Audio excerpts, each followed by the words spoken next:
I pledge allegiance to the flag of the United States of America and to the republic for which it stands, one nation, under God, indivisible, with liberty and justice for all. Father, thank you once again for allowing us to come together and discuss the school's business. God, I just pray that you would once again give us wisdom and guidance as we look over things tonight. God, I pray that you would help us to be good stewards of what the school district's been entrusted with.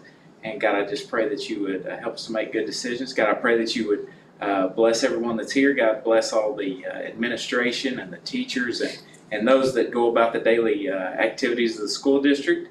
Pray that you would give them the wisdom they need each day and the strength they need to make it through each day. And pray for all the students, God, that you would help them to just be in an environment where they could learn and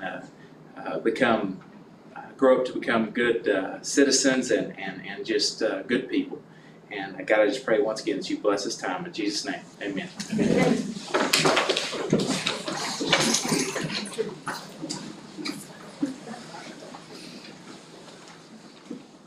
We have full quorum. I need a motion, right, to call it to order? Yeah, I'll get this all in. All right, we'll call the meeting to order.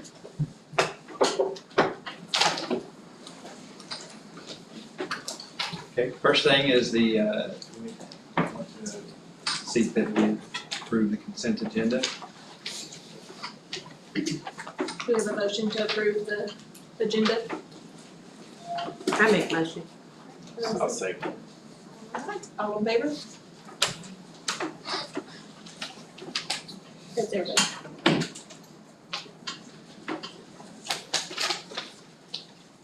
Okay, second item, special reports. We have patron comments from Mr. O'Grath. We'll have 2 minutes as the policy outline.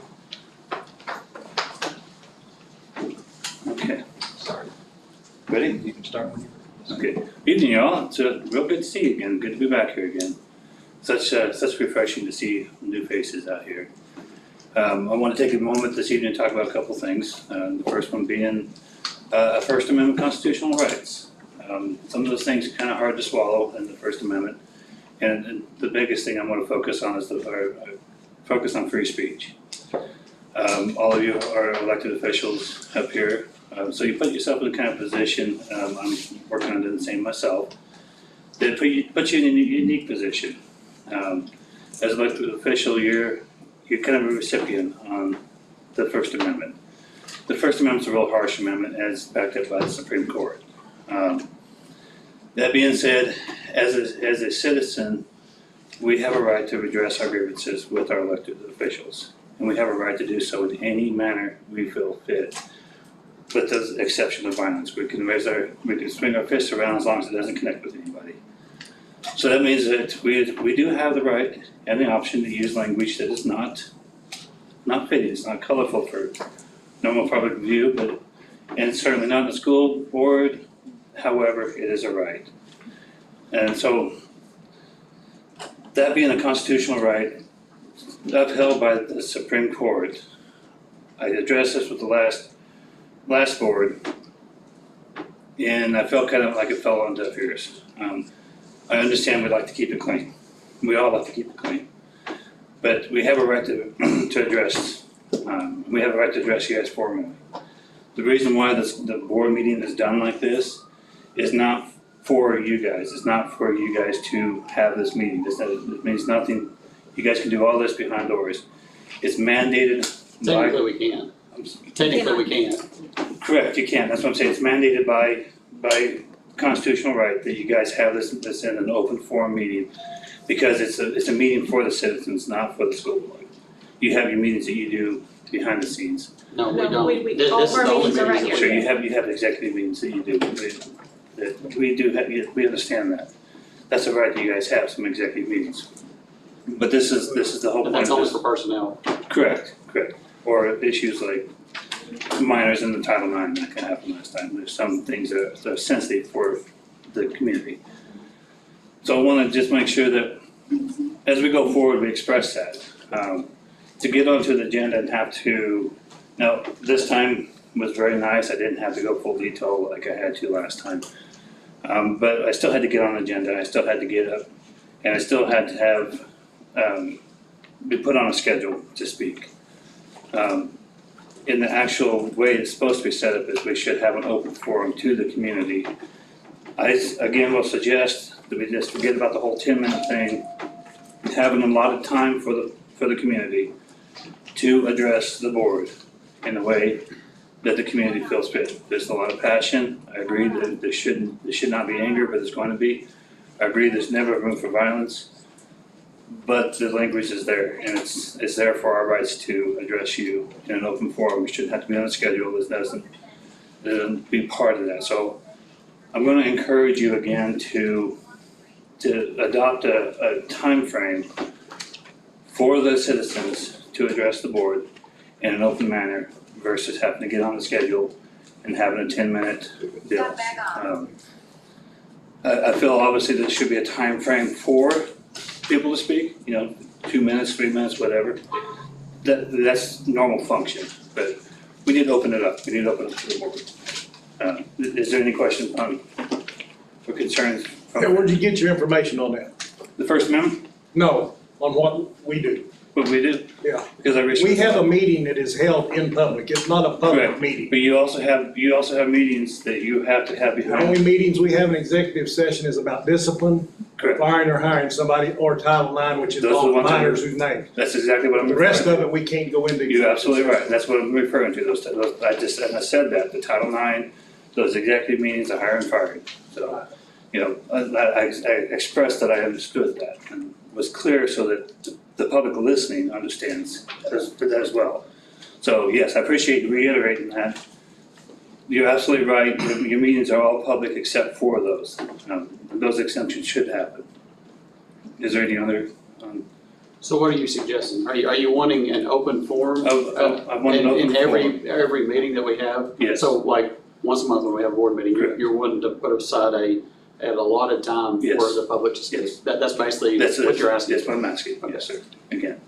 That just gives the public an opportunity to come in I here get it. and not have to be, and just be able to come up and speak. Okay. And the people are gonna get passionate by it. Well, absolutely. I mean, in all honesty, it could turn into a free-for-all. It can, that's why we have to have a time limit for speaking still, but in a time limit manner. It should still be structured. So, is there any other? Okay. My last one I'm gonna leave on is a difficult one. It's like a cancer. And when you have cancer, if you don't get rid of all the cancer's gonna come back. It's gonna affect the body. And the school board, we have cancer still. I, backed by several other citizens, am advocating the immediate removal of Mr. Glenn for ethics violations. Wear a tie on your hands. You have a right as a board to vote him out if you like. I would hope he would just go ahead and resign. He stated he's not gonna be bullied out in news reports, that's fine. We will not tolerate Mr. Glenn. We're excited to see a new board. Your new board is here because the people have spoken. The old board is out. Mr. Glenn is part of the cancer of the old board. His antics from the Title IX, his antics with what's going on is not acceptable. Mr. Glenn, the people have spoken. You may not be feeling like you're gonna get bullied out. You're gonna get leave. We're telling you, we're putting it on the board right now tonight. You will go, we're filing ethics violations with the state. We're giving the board no chance but to vote on this, no choice but to vote on this. The options are we have a class action lawsuit that we'll file a motion and the ethics, but you guys have the ability as a board, as a whole, to vote out. So as a citizen, obviously you're not gonna answer this tonight, but as a citizen of this county, I am formally demanding the school board vote Mr. Glenn out for ethics violations last year. We I'm sorry? understand your position. We're elected by everybody. We're all elected. Correct. He's an elected official. We have no say-so with it. You actually do. No, we do not. We have already looked into that. It's been We have looked at. to. We was talked about it at the state school board Correct. meeting. We do not have the authority to ask him to bring movies. We have the authority, You do, but To we do demand, not as a correct. board. we have the authority to demand the board take action. That's under our authority to demand that. And so now you have to react because we've demanded it. But all we can do is go to the state just like you and Correct, request of ethics violation. And I will supply the documents that I have come up with to you guys for that as well. We are not just, the group that's heading this off is not just gonna say, hey, take this and run for it. We're gonna help. We're gonna be part of this. We're tired of it. We're tired of this in the community. We're tired of what's going on. And we're gonna help make sure this happens, help you do your job. Because as citizens, we have a right to do so. As a board, that you guys are the ones that have to act on that. So, obviously there'll be a time for that to happen, but it's happening, it's coming forward, it's gonna be done. I did encourage Mr. Glenn just to go ahead and resign and walk out, but we know that's not gonna happen. We gotta get this cancer cured. Again, I appreciate your time. I don't think there needs to be anything more said on that, but we are open to further discussion to provide the documents that we have to facilitate that. Thank you.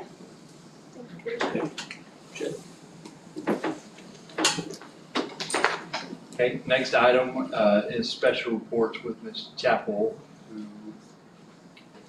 we have been in contact with, and she is not here right now. We will, when she does get here, we will. There you go. Perfect time. Ask and you shall receive. There you go. You're up. Okay. Do you want a second, Ms. Chapel? Do you want us to go to the next item and then come back to you? That'd be great, I'm huffing and Okay. puffing. Okay, we'll go to section 4, which is superintendent reports, and then we'll come back to Ms. Chapel.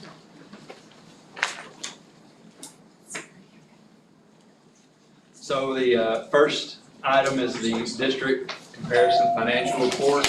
You'll see that our revenue as compared to last year was up, as was our expenditures in general. And then I will field any questions about that as needed.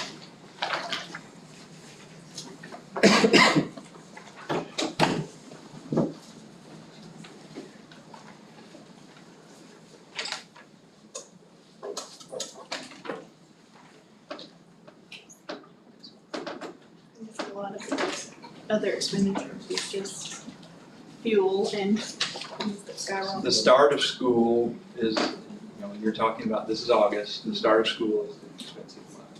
You have all your payroll back, you have buses kicking back in, you have everything happening, even though it didn't happen until the very end of the month, it still is occurring, so that is part of the reason expenditures were up quite a bit. And we paid, some one-time stuff like property insurance and things like that, so that accounts for it as well. Did I leave anything out to you? Yeah, we did have that increase on insurance too, which made a difference, so.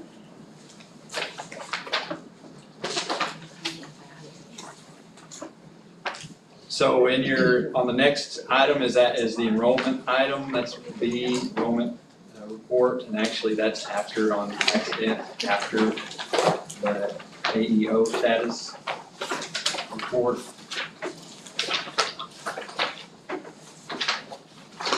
I apologize for getting those mixed up.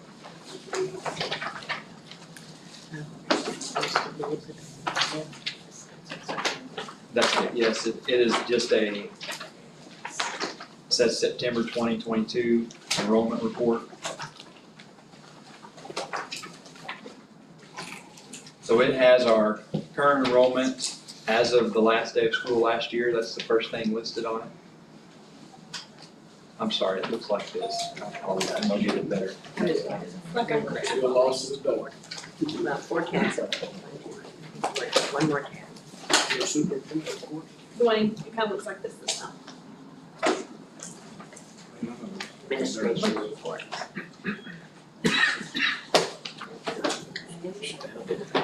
It's Superintendent report.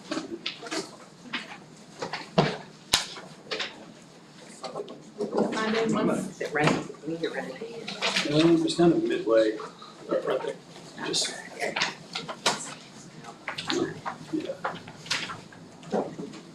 Further back. So you'll see some charts there after the. Yeah. Right. Or after that. There we go, right Behind.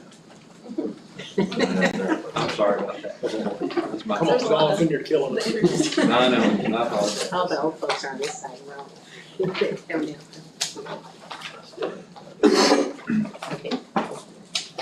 Yeah.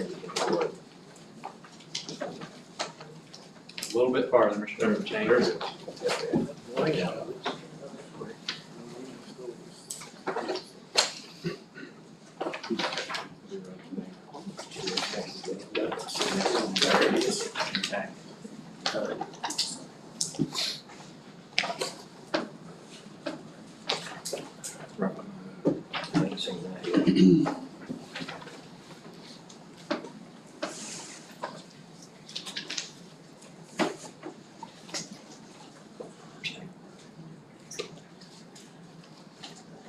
About 10 pages before you get to administrative reports. Keep going, about 4 more pages.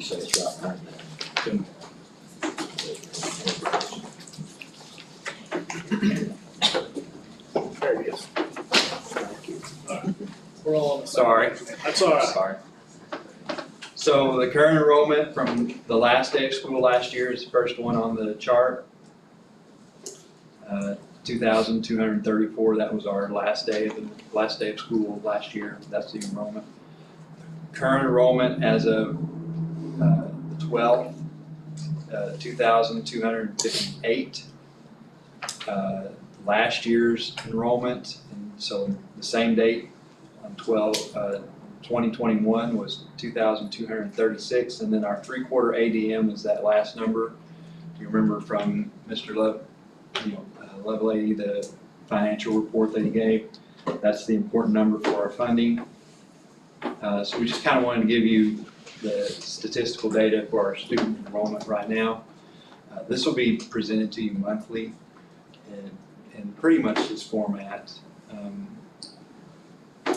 You'll see it go down and up a little bit, it did last year. But in general, we kind of stay close to that number. But we are up overall 24 students as of today from the end of year last year, from the last day of school last year. And then it gives a breakdown in the bottom part of where the students were and which building may have lost some, which building may have gained some. Things. Looks like St. Paul had the biggest gains.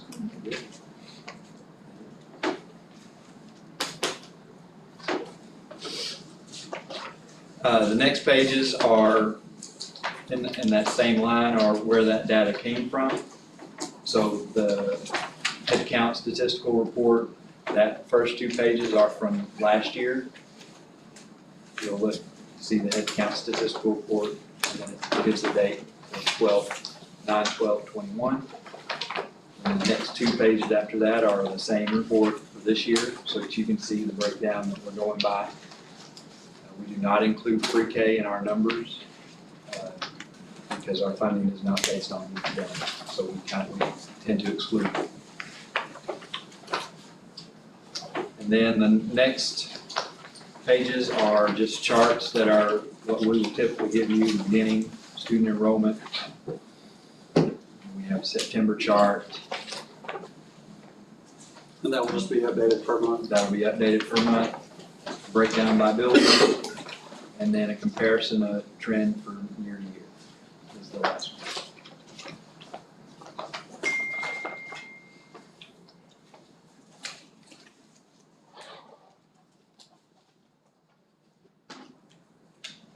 Any questions on enrollment?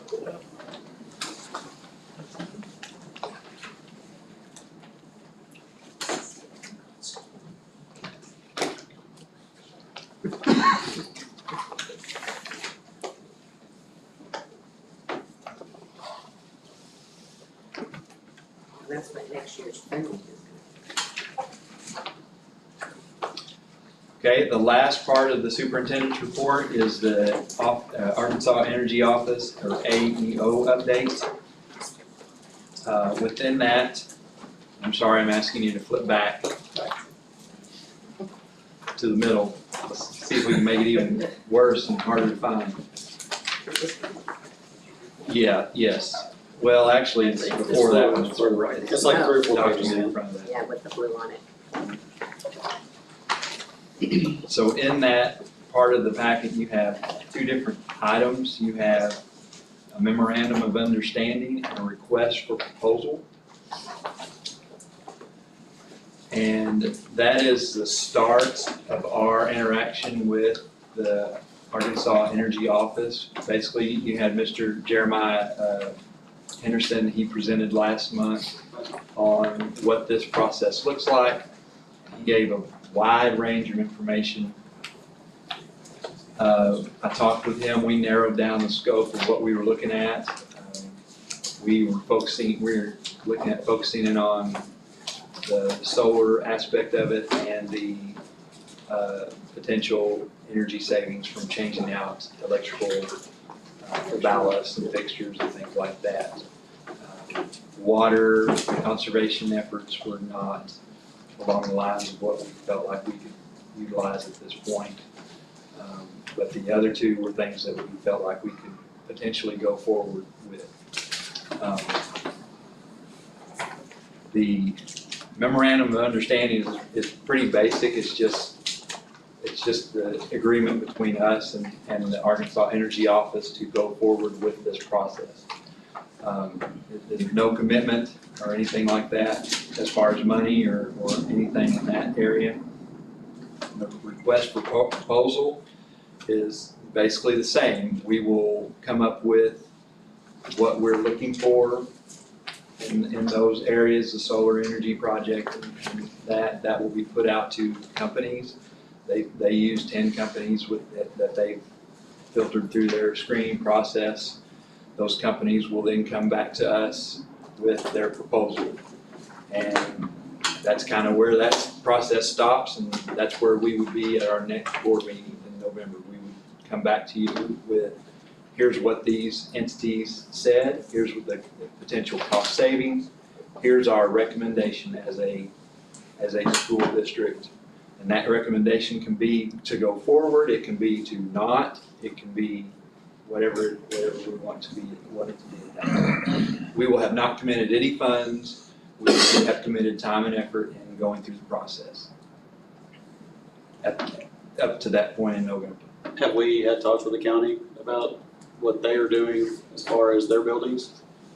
Not specifically. When I started talking to the Arkansas Energy Office, we are not able to join in with them as what they're doing right now. Now, I have talked to some other school districts on this process and talked to one specifically, Springdale, and they did not go through the Arkansas Energy Office, but they did the same process that we're doing with them. And they said it was well worth the time and effort that they put in to try and do it. And they built their solar array in Sonora right behind their middle school. And the cost savings that they're going to see are going to be significant from it. I think that they built it on their own land, but they leased it through the company, so they did a solar power lease, but they built it on their property. So basically the same process that Mr. Henderson said, but I don't think they went through that company. They kind of skipped, they just skipped the Arkansas Energy Office and went straight to. But they use them for the audit part though? Or They may have. I didn't ask them if they did, so I couldn't answer that specifically if they did. I did talk with Frank Weaver, and he said that they already had their funding, so we couldn't join in with them. Right. But they chose to build their own because he wants down the road the savings for a long time. So that's, and he gave me the name of the company they used with that, was what we chose. I have a couple of other school districts I'm going to be in contact with. I just didn't get a chance to. You mentioned it. Sorry. And no, that's not your fault. Should have done it beforehand. And now, so there are a couple other districts in this area for sure that have proceeded with it, even through Arkansas Energy Office. Do we think we have, for the solar, do we have space?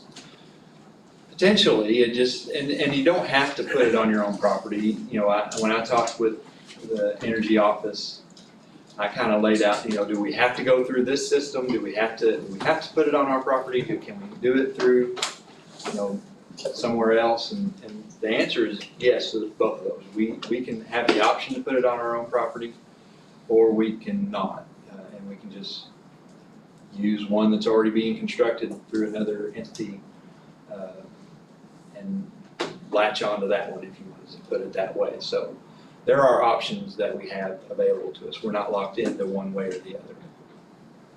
But potentially we do have a land area based off of what I've gotten feedback from so far.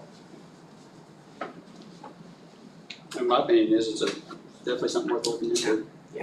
So do we need to make a motion? I do need a motion tonight to go forward with the Memorandum of Understanding and the request for proposal. I'll make that motion. Second. Alright, all in favor?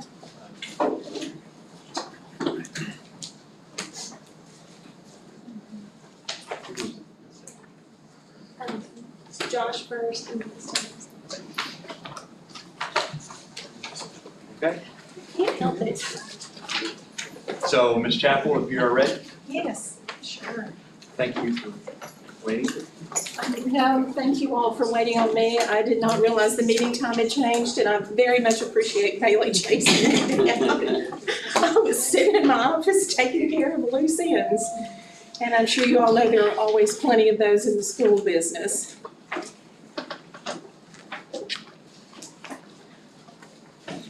You want me to just forward it? Yeah. Okay, I'm here to talk tonight about the Aspire scores. If any of you want to get really technical, I have about 250 pages of extremely small print numbers that do not have personally identifying information on them. If you want to come visit, I'll sit down with you and we'll go over that. But what I'm trying to do is give you about a 10-minute version. Sound good? If you've got questions, feel free. The whole purpose of our education system from the founding fathers on has been to create a capable workforce and an informed voting public. And that is our number one mission, is to be sure that our kids are savvy and that they can go to work and take care of themselves. And hopefully we're making big gains on that. Now, why do we use assessments? What's their real purpose? Secretly, I think a lot of people suspect A, which is to spend millions of dollars and drive teachers and students crazy, because that's kind of what happens, especially in the spring. But that's really not the real purpose. The real purpose is to check and make sure that our students are making progress. If we don't ever check until they leave high school and they head into the workforce and can't make it, that's not fair to them. So we try to check all the way through and just make sure they can, and that's why test scores are such a big deal. So the answer is B. If students are college and career ready, and if we check on that pretty often to be sure they're making good progress, going up the steps like they need to, then we're gonna know if they're starting to fall behind and we can step in when the problem's hopefully small instead of gigantic. All right, how do we do this? Well, first thing we do is frequently check to see if they meet benchmarks for their grade level. A benchmark is basically a reference point. I'm sure you all are familiar with education, and everything has a term and the terms change fairly often, even though sometimes the meaning's the same. A benchmark is basically a reference point. It's the target. It's the measure we want the kids to meet. And so there are benchmarks for each grade level and each subject. And the number one thing we really look at is the ACT Aspire. And I have the benchmark scores up here for different grade levels and different subjects. As you see, they look like gigantic numbers. We do not ask the children 400 science questions, I promise. These are scaled scores based on a calculation on a much smaller number of items. And the scale scores fit together with other scores that operate on the same scale, but you can't really compare them to other things without converting. So just remember that if it's 400, it's much lower than 455. And that kind of gives you an idea of the range. And the range is basically 400 to 460-ish. That's what you're going to see on score reports. But for each grade level, it goes up very slightly. Now, another thing I want to point out with the scale score is that if we have a third grader that makes 413, the state thinks they're okay in third grade. But they hit fifth grade and they're still making 413. They haven't made any gains. Then they're behind. And that's kind of the way scale scores work. They build on each other. Now, what do I do if my child's score drops 2 or 3 points? And a lot of parents would panic. Does this mean they're starting to fail? Well, maybe, maybe not. If somebody takes a test multiple times, like the Aspire every year, the scores are going to bounce around just a little bit. That's called normal variation. Just because your child made a 413 this year and makes a 412 next year doesn't mean that they're doomed. Expect a little bit of fluctuation, but if the variation gets big or the numbers keep going down, then that's a sign of a problem. That applies to an individual student, that applies to a grade level, that applies to a school building. So if the numbers are holding steady, things are probably fine. Now, growth is the main thing we're looking for. What we want is for the numbers to gradually get bigger. We want the trend to go up, not down. And unfortunately, with recent worldly events, we've seen some downward trends, as I think most of you know. If a student meets the benchmarks at each grade level, then it's highly likely that they're going to get all the way to the end of high school truly ready to go to work or to go to college. And that's what we want, is we want them to be prepared to make use of all those doors that are open to them. Now, if we let the gap get bigger and bigger each year without checking in, then a lot of kids are going to have a problem by the end of high school. So, how do we know who's in what category, who's doing okay, who's not? You can drill down and look at very detailed reports and look at exact numbers, but the big thing to remember is these 4 categories. And the first category is exceeded. What that means is that child is substantially above where we really need for students in that grade level to be. And if they're way up there, that's great. And every grade level has quite a few of those kids. The next level down is ready. That means that a child's prepared. They're on grade level. They can do what's expected for someone their age. There is a line between ready and close.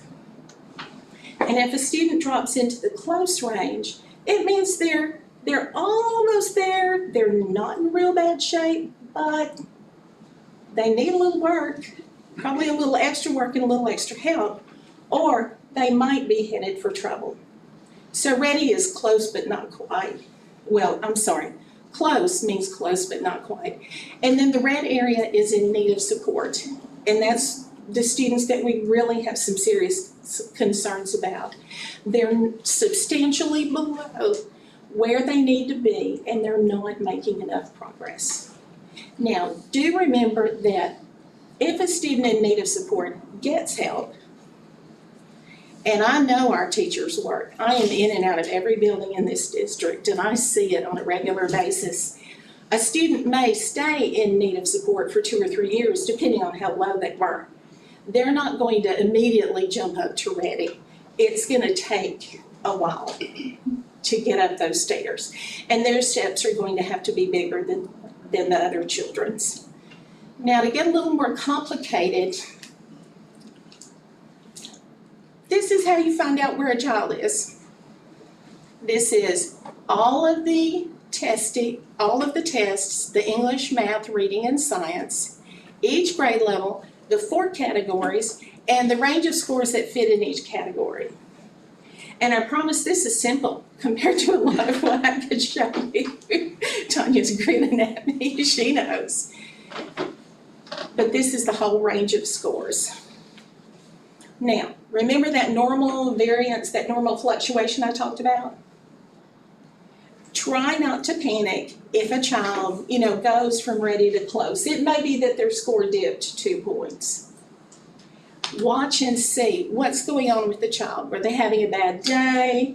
Was their nose all stopped up and they were preoccupied with that instead of paying enough attention to the test? Was the friend next to them humming? Unfortunately, all those kinds of things go on during testing. So sometimes we know that maybe a student didn't make their best score.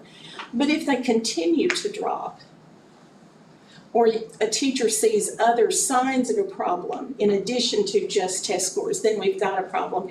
Take a look at the chart over on the lower right where you see the little red lines. See how close together the categories are? It's not hard to drop from one category to the next, depending on how close to the line you were to begin with. If a gap is bigger than about 3 to 5 points, it's probably time to start taking a good look. That's getting a little bit beyond normal ups and downs. Okay, what do we do for students who are close or in need of support? Does the school even have a plan? Well, you've probably heard a lot about RTI, Response to Intervention. And that's 3 layers of support for learning. The first layer is the classroom. Now, I think we all know good teachers don't just open the book and spout curriculum. Good teachers know their kids, good teachers adjust. Good teachers can read their kids and tell if a lesson went over or if maybe they need to try it again tomorrow. So, the classroom instruction has to adapt. And then with Tier 2, Tier 2's additional time we give, usually during pullouts, to address kids that need extra help. A teacher may be spotting 5 children in her room that are having trouble with multiplication tables. So she works with another teacher who has a few, and they make a little group during RTI time to just work on that one problem area and try to get those kids over the hump. Tier 2 can be short term, it's kind of an in and out thing. It's not real formal, but every school in the district does it. Tier 3 is much more formal. It usually takes some kind of diagnosis or a student fitting into a certain category, and that is long-term, individualized help. Things like maybe a math lab, a reading class, special education, ESOL pullouts for tutoring, things like that. Those are geared to address specific individual needs and target that child and what they need. Now, as far as types of scores, you're going to hear a lot of different names, so let me try to explain them and make them simple. Percentile rank and percentages are totally different. Percentile rank is basically telling you in a scale of 100 down to 1 where someone fits. So a percentile rank of, say, 67 would have, that student would have approximately 67 students that scored lower than they did, and approximately 33 that scored higher. So that tells you kind of where they fall in the ranking from 1 to 100. Or technically it's 99, but anyway, close enough. Percentages, I think you're all familiar with. That's basically a calculation of how many they get correct out of the total number. Most scores are not reported in percentages. And then we also have national norms. I try to just think of norms as normal. Norms are basically averages. They're what you can expect for a certain category, whether it's average shoe size of teenage boys, number of clothing items in somebody's closet, whatever, hair length, hair color, whatever. Whatever is the norm is what is the most typical. And I think that's probably an easy way to understand that term. Now, for our trends, This is English. And I have listed 3rd grade up to 10th grade, and then Huntsville School District, and then the state scores, and the national scores. If you look at 2019, we were rocking along pretty well.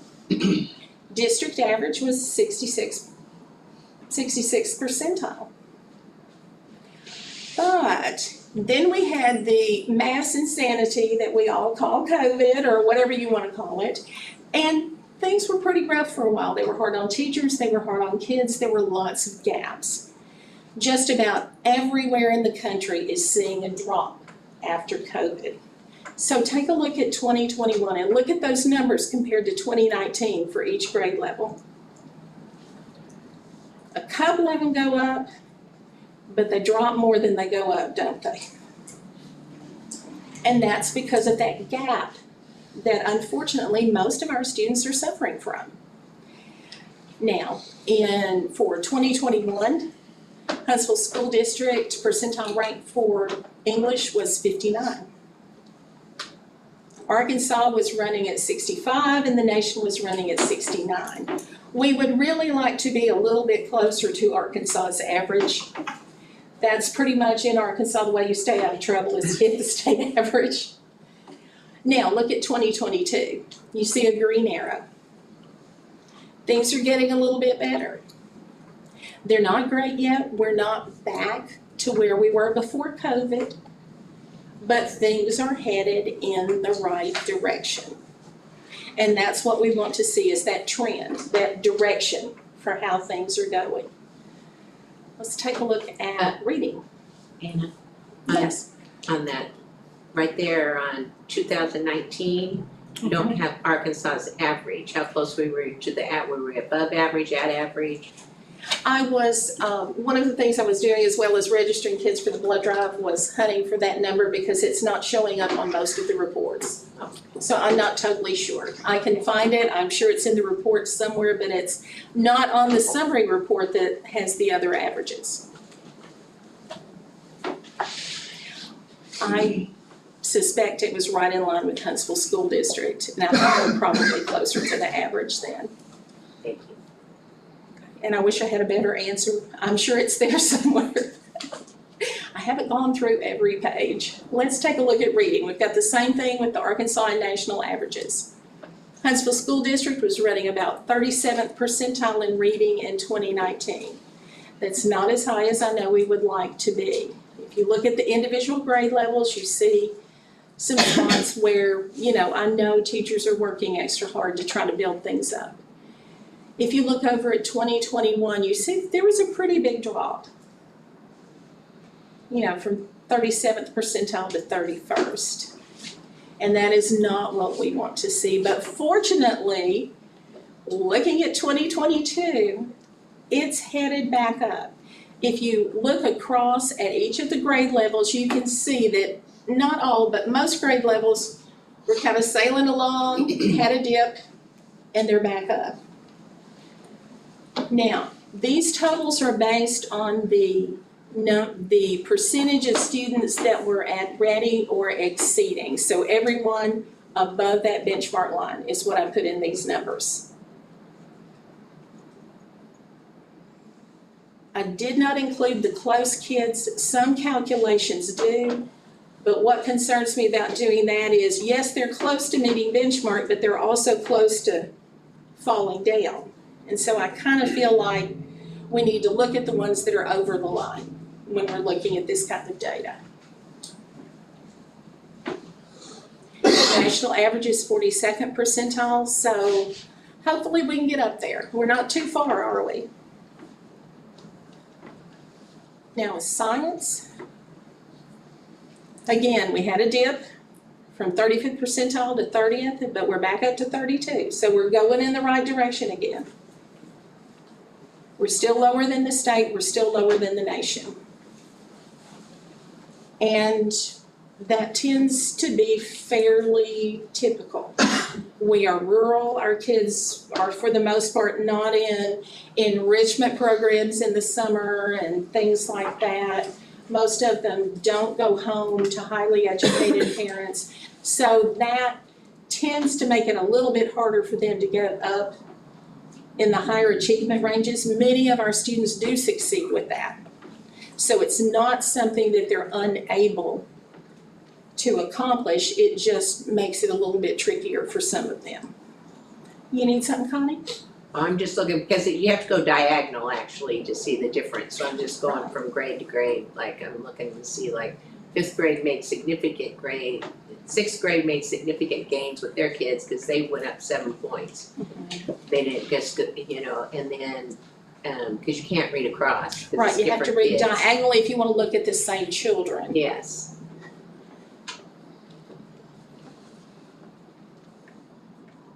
I can rearrange them if you want me to. That's fine. I can read diagonal.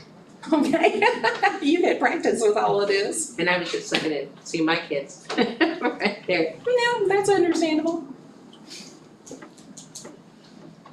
All right, and math. We dropped pretty far in math, but then we managed to come back up a good ways. Where's our average, please? Yeah. Yeah, we're right in there on the map with the state.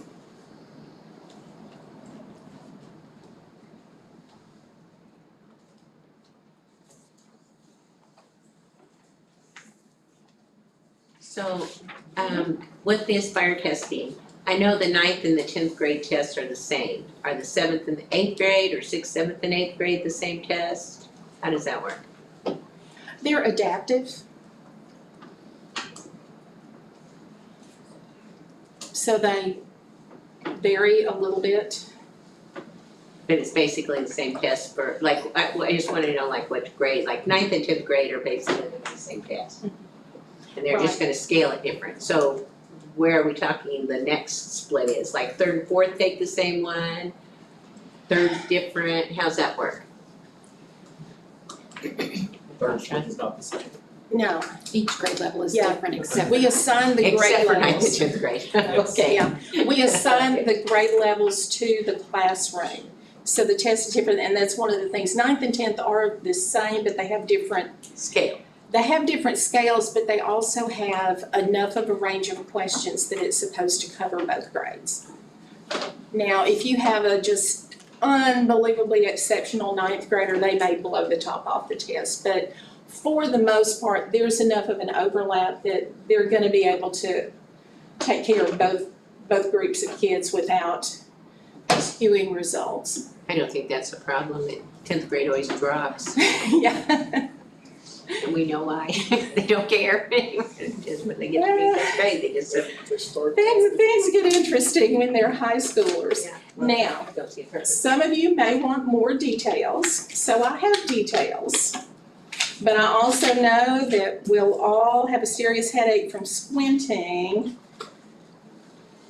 Could you pass some down? If we try to look at everything on the board. I made 40, no, that will be quite enough. Pass some that way. And I can always come up with more copies if you want one.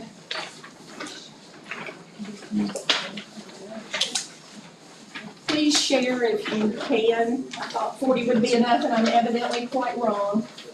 We've got a bunch over here. Okay, I'll pass it back. That way. Did everyone in the back row get one or? Yeah.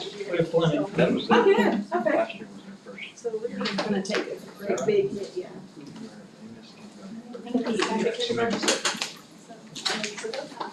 A lot of that formative reading stuff, so I wouldn't expect reading to be, it's hard to catch up with reading.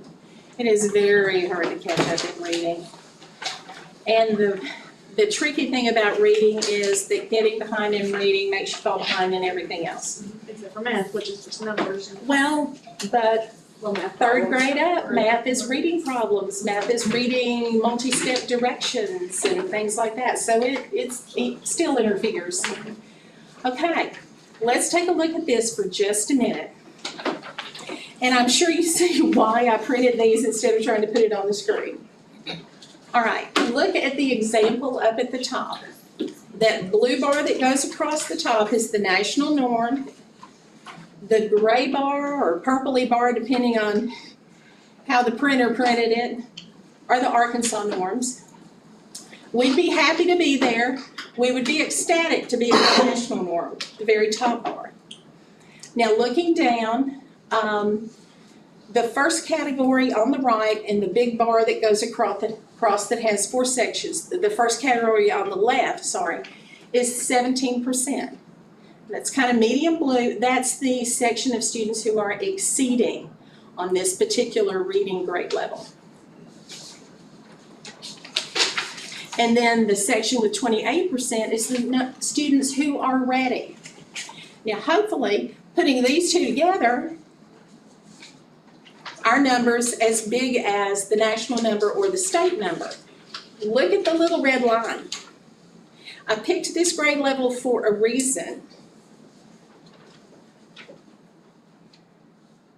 We're actually slightly ahead. Our line is bigger than the national norms and our line is bigger than the state norms. Not by much, but it is. So I thought that was a feel good. The 25% section, the kind of medium blue that's third from the left,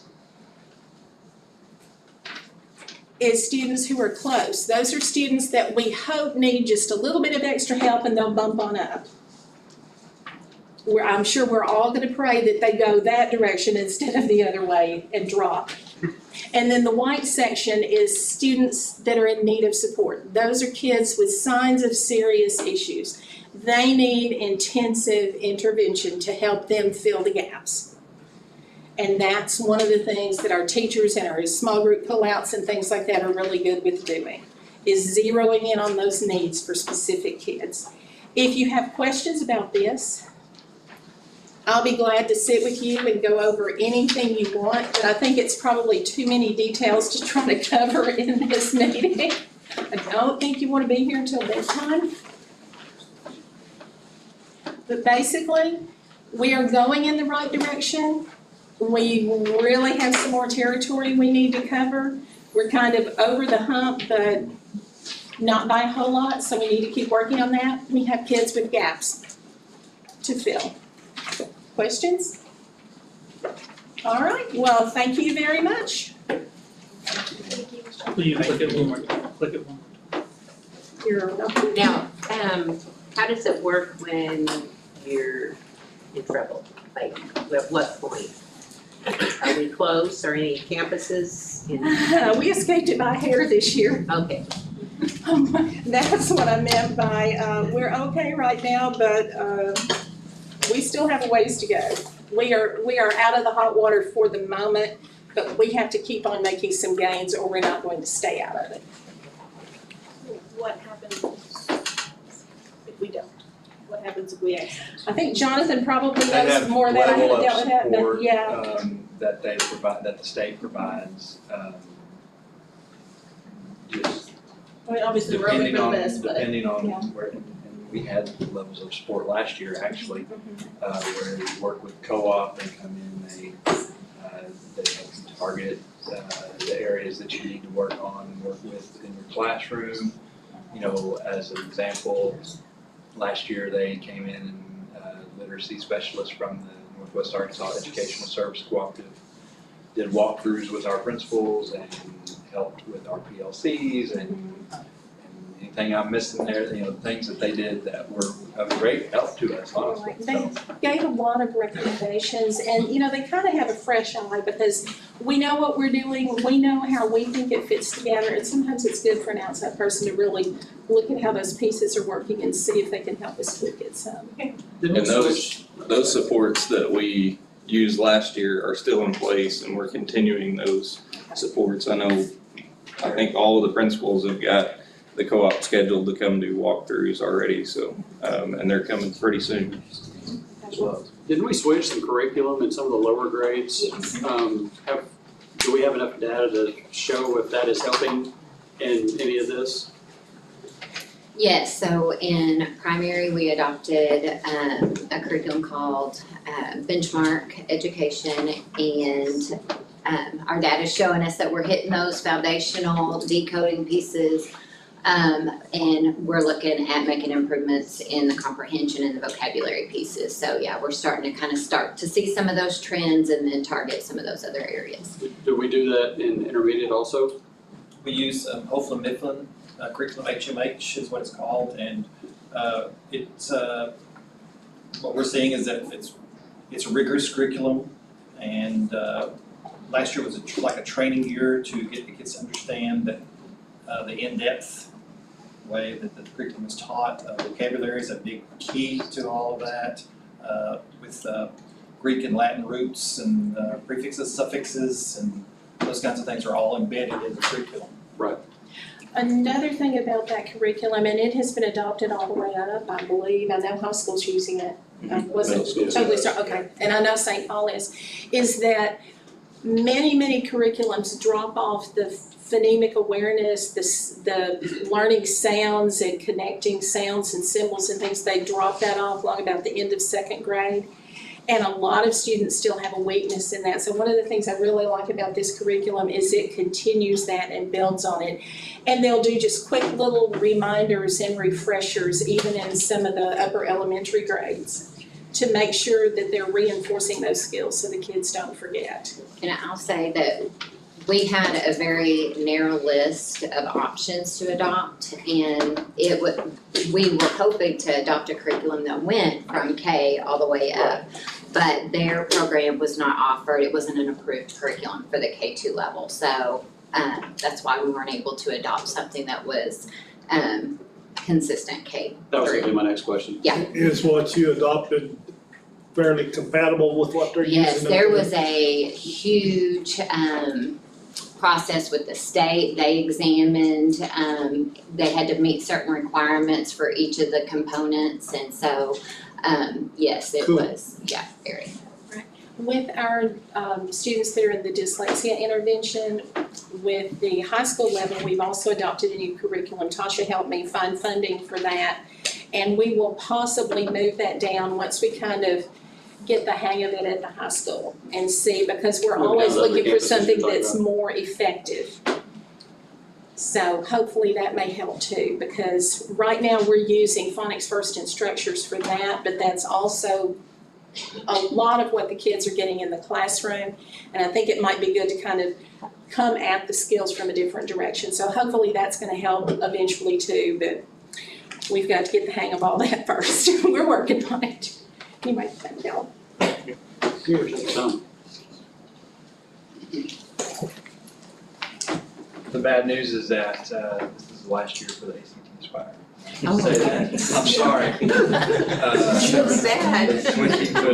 Switching to another test, so there's another change, there's another More potential, more a different kind of spreadsheet, different kind of draft, all sorts of stuff, but I mean, that's kind of the way it rolls. And so then it's a chance they might dip a little bit, but then everybody will dip a little bit, not just us. That's true.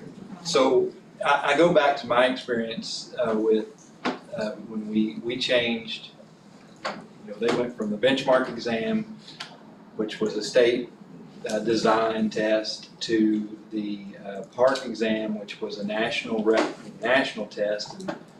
And to some extent, the bottom fell out of test scores. It was such a drastic change. And then the state went to the ACT Aspire, which was not widely used across the nation, but was used in like Alabama and one other state, I don't remember, Mississippi, there you go, as an interim check for the ACT. And we had adopted it for the last 5 years, 6 years, something like that, and now it was time to renew, and ACT Aspire was not going to do it, so they had to find another state exam to administer. So are we set on something yet, or is that something y'all? State Slate picks it for us? Yeah. The state has picked, I don't know the name of the test, is through the company Cambium, which does the testing for ESOL. So they do have a base of, they have some experience in providing that type of wide testing that group uses. I mean, everybody in the state uses that test right now, so it's just from that company. That's as much as we know about it right now. So we'll take the ACT Aspire this year, but we will not. Any other, I'm sorry, I just had to throw that in, that it's going away. Knowledge we The needed. state frequently releases correlations when they switch tests, so we may get something like that, there's no guarantee. Right, there is always the hope that a correlation study will have been done on, here's what your test scores were like, here's what they are with the new test, here's how they correlate with each other, from one test to the next. Any other questions? Okay, going on to the administration reports. As you tell, we have reports that we do on a monthly basis. I am going to say that starting in October, we're going to start off with Watson Primary, and we're going to highlight that building and some of the things that are going on specifically there, and then we'll rotate through each building after that. So they'll put on a little show for us, and then we'll they will set the bar high. You ready for that? Absolutely. Give me the mic, I'm on. Matt, what is our first wellness meeting? It's a requirement that we have quarterly wellness meetings and go over our policies, and we'll discuss things that we can do to make our students and staff healthier, so. Oh, okay. Yeah. Some new thing from the state or something? Well, we've done it for several years. Natasha was over it last year, and I've taken that over this year, so.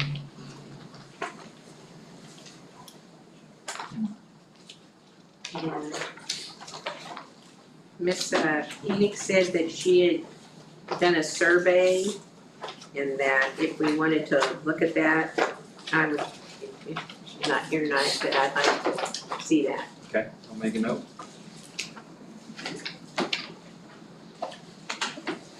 Bailey? How's everything going on your side? Busy. How's it going with the offering rewards? Are we getting more people to sign up for the free and reduced? I feel like it's not hurting. Do you have any input, Ms. Nodine? About the incentives, how that's helping with getting the applications back? I think that it's helping. We should have received in a lot, we're still processing them and. Do we have an idea how close we're maybe getting yet? The percentages that I gave Cheryl Bailey this afternoon, they contain the rollover students, which will not give us an accurate number of the percentages. And if we do not receive applications from those students that were once free or reduced back in 2019-2020 school year, when we actually were taking in applications, once those fall off on the 26th of September, then I can give an accurate number. Right now, that percentage has those students still in it, waiting to see if those students return the application. And that's the ones that we are hoping to target and send out and see if we can. With those in there, do you have a ballpark, like about? Right now, we're at 66%. But that's assuming a couple hundred renew their application. So, we need to make sure to get every form back. And that doesn't include any new students or anyone that hasn't ever filled one out. Right. So that's why we're really trying, this is the first year any of us can ever recall being able to offer incentives for this. We're very thankful that Yes. the state did that for all the districts in the state that wanted to opt in on that incentive. So any help we could get from you to promote it out there, Absolutely. if we can hit that 70%, that would just be a dream. But even if we can get close, that'll get our close. NSA or ESA funding back up. Can we, I know at open house stuff, we have computers set up, can we do that at Pee Wee ball games? Possibly, yeah. We at least got the flyers with the QR code on it. Anyone that has a phone could pull up the app right there. Set up a Pee Wee ball game and say, hey, do that, we can, Pee Wee, girls basketball is going on right now. Football. football's We going got on. home games the next 2 weeks, Saturdays, I mean, The computers we can set up, if we do paper apps, they have to be in some form of a packet. Because we can't just say, here, you need to fill this out. You have to.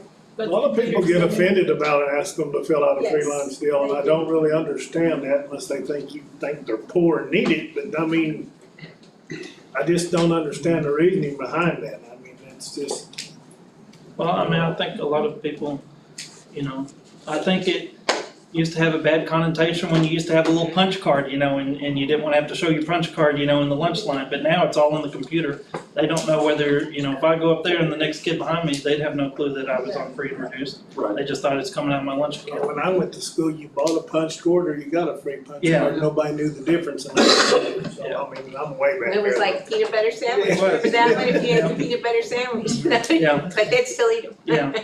So, I mean, we're really trying, because even if we can get up close to that, you know, that would be great for our funding, because, Our high school students are our areas that we're lacking in the most. So if that's where we need the most help, to encourage the parents of the high school students. And the problem with that is, those kids say, well, I'm not gonna eat it anyway, but if we just got to get them to fill it out. If they understood the other aspects Yeah. behind filling that out. well, and the benefits they get, you know, like, If the admin went on social media on each page, like primary and everything, and explained to them, it's not that you need it or you're gonna use it, and explained how much it helps the school, which, I mean, they've been pretty in detail, do you think it would do any good? I mean, somebody knows how to really talk, like politically or something? I mean, we could look at, Politicians can talk people into anything. we could look at, you know, trying to come up with some kind of interactive video. I think the problem is, you know, if it doesn't catch your eye in the first few seconds, you're not gonna pay a whole lot of attention to it. We'll put it underneath the football win Sure. or basketball, volleyball, you know, Yeah. tag it on there or something, Yeah. something to get them to Yeah. look, you know, Yeah, and and we're try, just- help them to Yeah. try. Well, and we're actively sending out, you know, Yeah. the text messages and just with a little link to click on it. I mean, we're trying for sure. So I know the high school is doing a basically career day tomorrow, Mhm. you know, for the colleges and trade schools. Is anybody gonna be up there trying to do this? I mean, since we're That would lacking in the be- high school anyway. That Is there would be anybody a great over there? opportunity. I'm not sure, but it's definitely something we should look at. I know that we have It might the, be something to talk with SEX about. I know that we have the See. QR codes and stuff kind of posted on that, but it'd be a great idea to have a table set up for that. Just an idea. Can I add something to that? Yeah. What never gets mentioned is, just like Bailey said, it's good for our budget. We get extra funding, we get extra IT money, and I don't know what the hard dollar is, but even if you don't like or eat the hot lunch, we don't care. If we hit 70%, is it not a 5-year window that we get this money every year for 5 years? No, how much is it? I don't know. The first year is a lapse year, and then after that, it is, if we reach the 70%. It's like IT money, you know, computer money. Yeah, it's ESA, so it can be used for a lot more than technology. I mean, because we don't have the district funding, technology is what a lot of the ESA is spent on. But if Ms. West can correct me if I'm wrong, but you know, if we can hit that 70%, then we have the opportunity to enter into that community eligibility. How much longer we got to get to that 70%? The end of September. Wow. We have to have numbers matched up by October the 1st. And that's the deadline. So, Maybe you could talk to those high school, I begged before, Mhm. I begged to Yeah. fill it out even if I knew Yeah. we weren't gonna be on the And- board. We've had a lot better response digitally than paper. Yeah. Understandably, you know, parents are getting annoyed that they keep getting copies of the same form that they've already filled out. Right. You know, from our end, we're just trying to make sure everyone's filled one out. And digitally, like, it automatically calculates it for us and everything, so there's no need to hand figure the numbers and make sure they qualify. And we timed it, it takes 2 to 3 minutes. I mean, as long as you know what your income is, it takes 2 to 3 minutes to fill that out. So we're really trying to push that. I mean, most folks know a roundabout estimate of what Yeah. their income is, or at least I hope so. I will say, my managers and myself have worked diligently in lots of hours to process the applications, the paper ones and online ones. And I'm very proud of them for all of the hours that they have been putting in. working very, very hard to get it all accomplished. Absolutely. And I'm not gonna leave out our e-school ladies, because they are also having to input all of this data into e-school too. So we all are on the same page. So is there other districts in our area that meet that 70%? Green one usually does. Yeah, there's a couple. Yeah, Springdale. Springdale. I think Variable got it. Has anybody, been able to reach out to them and see what they do to be able to get more interaction? I mean, is there something we can take away from other school districts to help? Well, I mean, one thing that Springdale does is they go door to door. I mean, they send out teams, they hire people at the beginning of the year that's their sole job, and they work for about 6 weeks at the beginning of the year, and they go door to door in neighborhoods, asking people to fill out forms, and, they have translators. So we've tried to set up, I don't know if they've set it up this year, but in previous years, we've set up a Butterball with translators and people to sit and help. We did have an ESOL parent night week before last, I think, is that right? Week before last. And they set up and they had translators and invited all the parents to come and kind of went over the back to the school packet, and that was included in that. And so that's always really successful for us, and it's a big help, I think, to our community as well. I think a lot of it is just people don't realize that just because they think they make too much, that it still doesn't hurt to go ahead and fill that out. I mean, I'm They as don't guilty as understand anybody. how much it helps the I haven't school. filled it out. Thanks a lot of I'm it. going to, but I mean, And all of the services that we pay for out of ESA go directly back to our They do, students. they have. I mean, yeah, we're paying for tutors, instructional aides. We do buy technology, we refurbish our labs across the campuses. We have an extra nurse that we don't legally have to have, and we're able to have her because we can pay for her salary out of ESA, because she is above the, what we're required. Our whole dyslexia program is funded through ESA, so I mean, all of the services are going right back to our students. it's great, that's great. Just want to plug in, a couple of the benefits for the students directly, especially our high school level students, is that, like they get free ACT testing if they qualify for this. So a lot of times fees for colleges can be reduced or, waived if they qualify.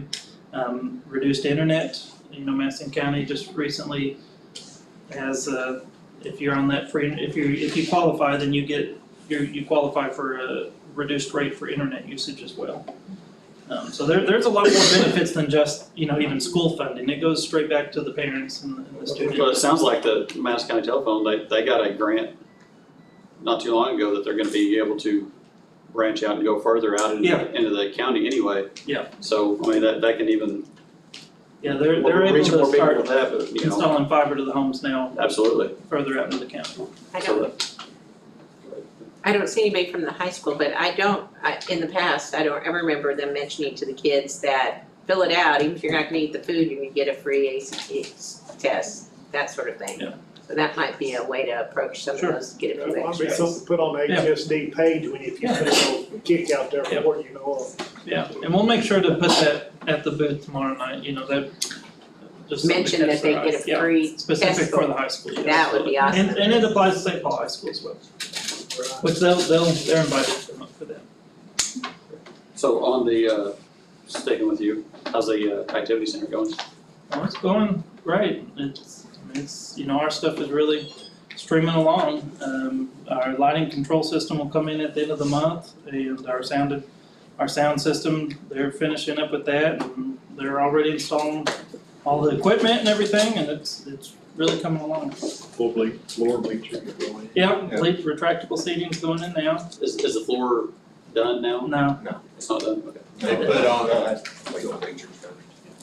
yeah, they basically, out there on it, because you got a 15-day window that nobody can be on that floor once it's finished. Okay.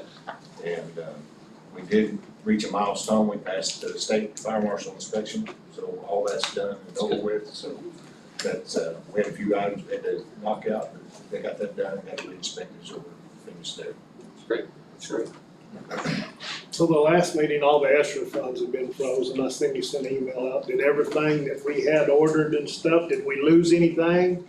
Or was we able to get everything because we had to put it on hold because they froze the ESSER money and No, stuff? we got, I mean, the buses have. And I was yeah, gonna say, I saw some pretty new buses for you. Nice, You got the cone wheels and everything. I mean, those are they're in. so everything's going on as plans with it, so we didn't lose nothing by having to hold that off for just a little bit. Good to know. Harry, how are you sitting with drivers? St. Paul's great, Huntsville's still rough, we've got 3 that are working on their CDLs right now that I feel really good about, Is that, we're getting there. is that 3 to get us to where we need to be? It'll get us, we'll still be about 1 short to get caught up. After those 3. Jennifer, I know you didn't hear about Miss Robinson's weekly guest readers. Jay Clinton was all kinds of excited about that. Oh, I was so excited to bring that back. It was very nice. We'll say Grandparents' Day was it big. my house? Big. I know, I drove by and I saw the parking lot, so I was like, ooh, that's Yeah, next time we gotta work on Yes. some more different traffic. Tina Nodine was ready to shoot me dead. Yeah, intermediate, or primary was a lot more congested than intermediate, because we went to intermediate. It was good, you know, but boy, I looked at our primary, I thought, thank God mine's all grandkids are all. Well, I should have pushed Right, out right. that we had gotten permission from Brashears to have overflow over there, and I didn't, so I And park in the apologize. grass, I mean, they parked on both sides of it, so you could only get one car in. The old subways, right, you should have been. able to- There was several up at Subway, Oh, it was pretty full. I will say that we had over 400 guests RSVP and show up. That's great. 241 guest trays were served. So, man, shout out to those ladies that busted it to get that done. I'm so appreciative of them. But the tears in the grandma and grandpa's, grandfriends' eyes as they left, they were just, did our hearts good. That was partly my fault, but if, next time we have something like that, let us know. I mean, I'd be more than happy to come in and help serve or whatever we need to do. Thanksgiving dinner will be what now? Seriously, I don't mind. I mean, We would love to you know, have you come for Thanksgiving. Make sure the date is, everybody is aware of it.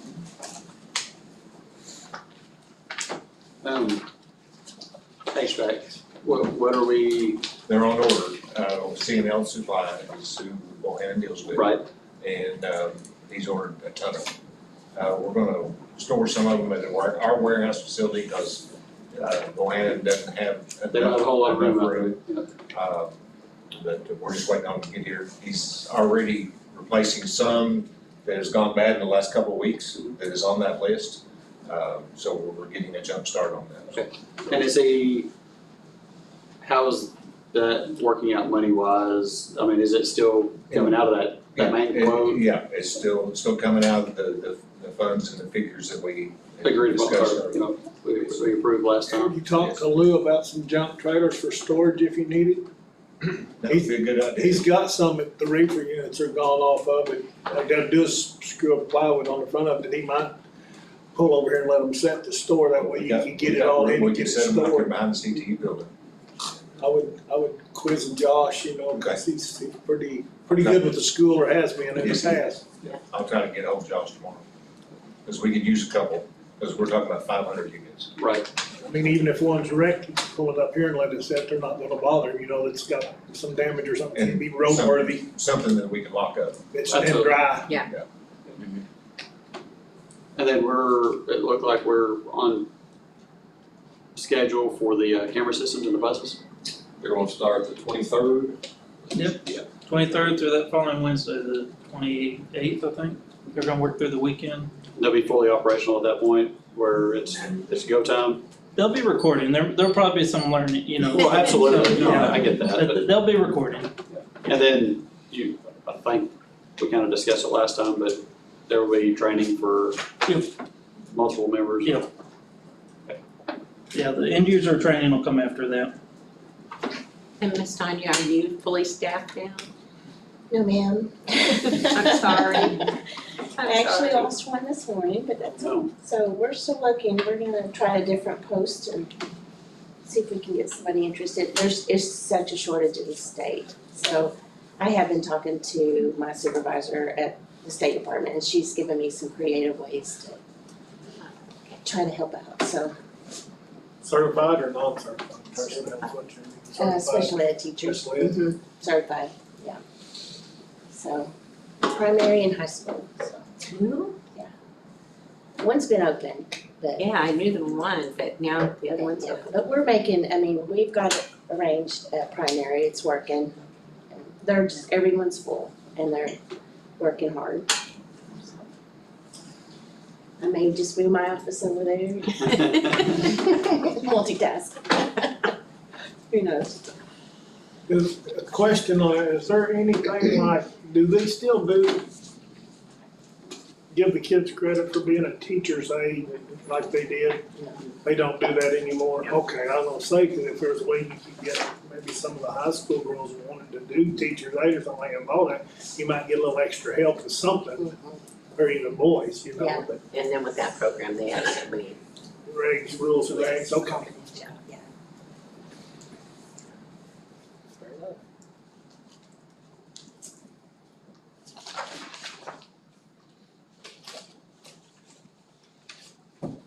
Mr. Oxford, it's good to see you in Stillwell the other night. Thank you. Enjoy it. It was a pretty good football game. They played very well.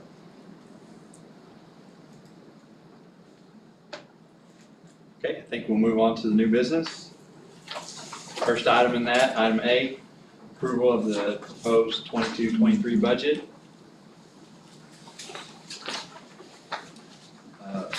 I will answer any questions that you might have about the budget that need to be answered.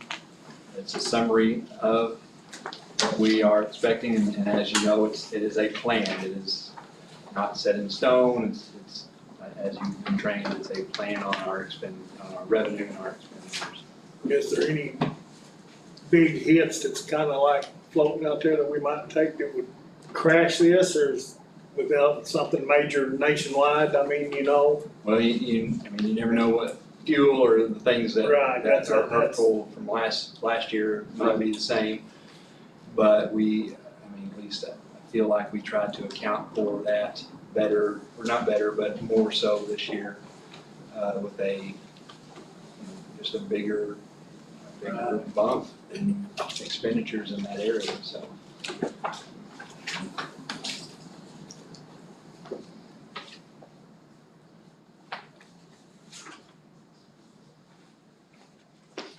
If there aren't any questions, then I would ask that we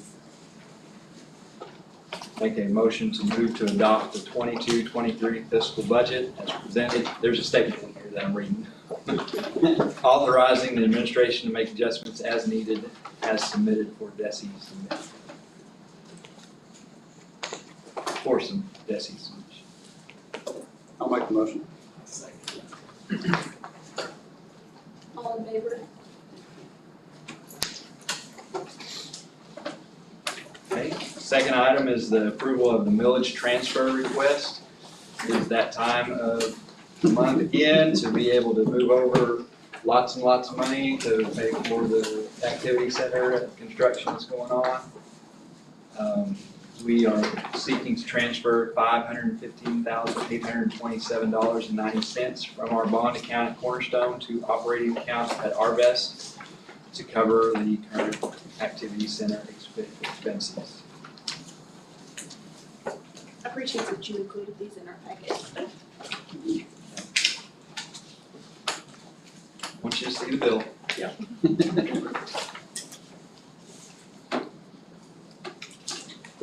You need a motion on that? Yeah, I need a motion to approve. Second by Dwayne. All in favor?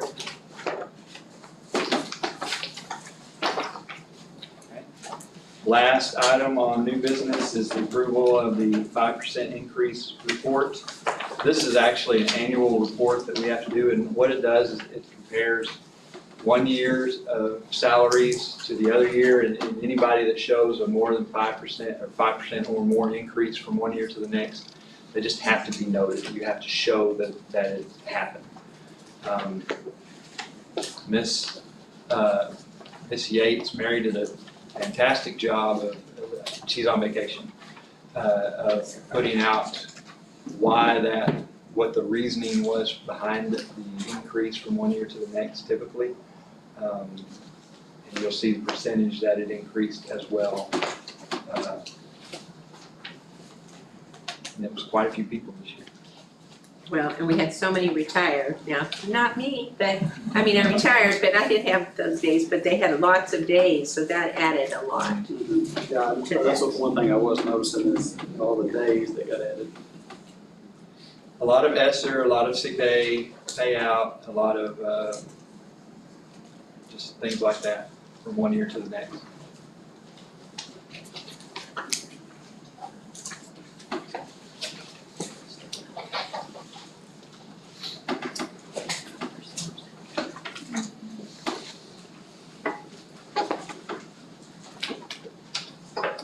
So whenever you're ready, I would entertain a motion, or I would ask for a motion, approval of the employee 5% increase. First, your body, can I get a second? I'll second. Josh, second. Oh, all in favor, sorry. Sorry. Didn't see. Okay. Next item is the transfer request. This is in your separate sheet or second page of your board packet. We had 4 that were transferring in.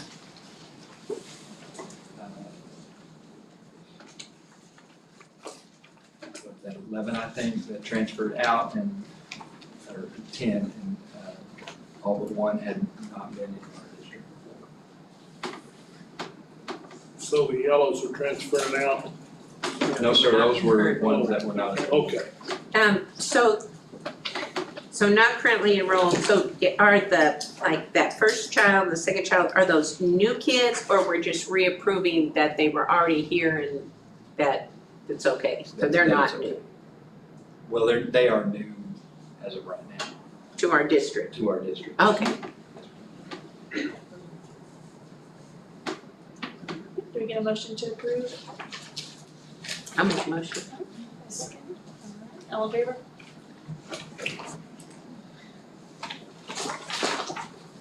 Okay, last item, or last action item is the approval of personnel resignation, hires, and transfers. We had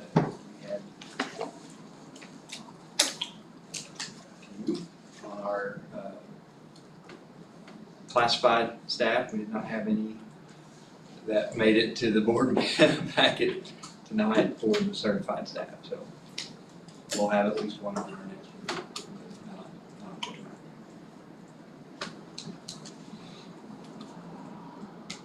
So we lost 2 special, what's a paraprofessional, are they like a A? Kind of downgraded, but I just told you about. Yes. They're under classified, I think.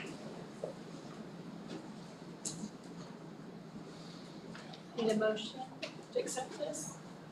I'll make a motion. I'll second. All in favor?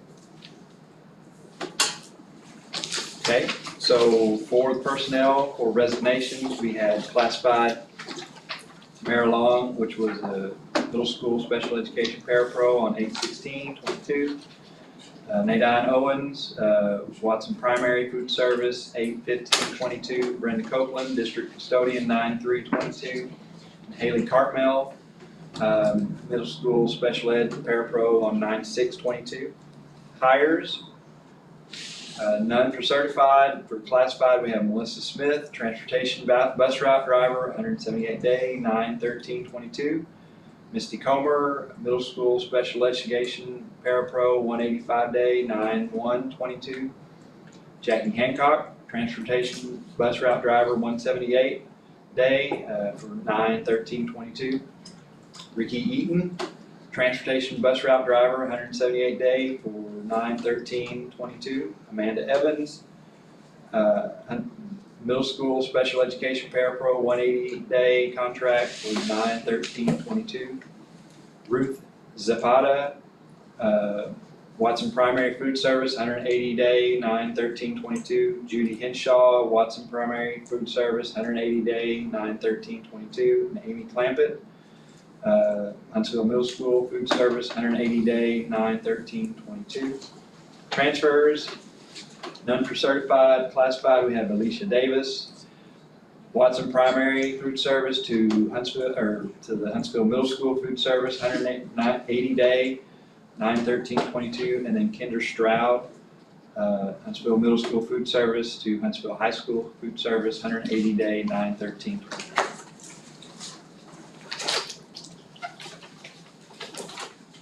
Okay. To the last segment. I did want to ask on the last segment, for board comments, questions, and other discussion items. We have been offered to have ASBA come up and provide us training here for Personnel Policy Committee and that type of things that will, for the most part, round out the training that has been required for our new members for sure. Here? It would be here, they're offering to come here. So there's a date that you need me to stay away from in October. No Thursdays. No Thursdays or Fridays, right? Yes. I'll make sure of that, but other than that, are those, Preferably is that okay? second week, not after. Second week, okay. I may have a hog night on the first week. Okay. I will make that request. That's why I asked. But that will be, we would do it here, probably starting at 5:30, another hour to an hour and a half, and we have some good training provided by them. That would get Kristen said us, to provide a meal and. Yeah, we would take care of it. And we would invite administrators and everybody that's involved with PPC, CBPC. It's basically a training for all of them and us together, to how we work together and how those different things all come together. we have enough room here to do that, or would we have to move it? I'd have to get the numbers from the PPC, but I think we have to do it. If we have to move it, I'll make sure that we know. But it would just be a training session.